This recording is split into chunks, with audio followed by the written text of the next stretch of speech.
It's important that you keep your athletes' threshold and zones up to date, as many of the metrics in Training Peaks, as well as a lot of the charts on the dashboard, are populated based on the information in the athlete's zone settings.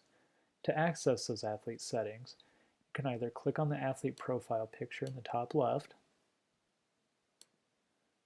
or click on the person icon here, athlete, and then the gear icon. Here you can see that I have access to all the settings such as profile, password, whether or not that email address has been verified, which is important if you want to receive post-workout notifications. We can also see which coaches they're attached to, their email options. This is important if we want them to receive those post-activity comment notifications. But today let's talk about zones. So I'm going to zones, and here we have three different types of zones. We have heart rate, power, and then speed or pace.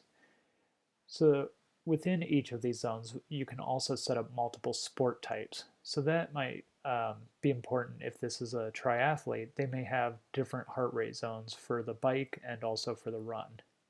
For this athlete currently, you can see that he just has a default heart rate set up. So I'm going to come down under activity, add bike,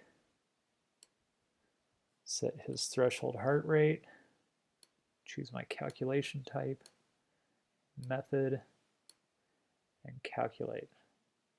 If that looks good to me, I can go ahead and hit apply. Now I'm going to do one for run also.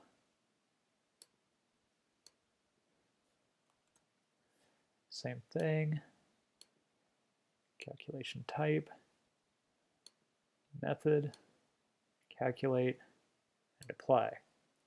Now if I decided that I wanted to create my own zones, then I could go ahead and customize this by either adding more zones or removing zones so that I could get, say that if I wanted to go down just to 4 zones, I could do that. I can also rename those zones by simply typing in these fields here.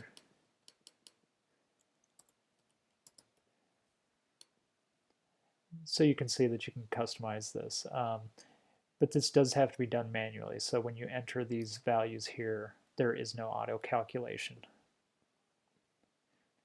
Now let's go to power. So power, I'm probably just going to have this set up for bike right now. But if you have multiple bikes, you might want to set up, say, one for road bike and then another for mountain bike.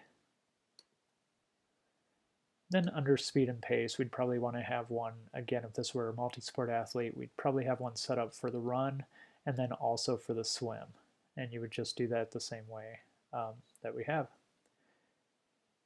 So now moving on to notifications.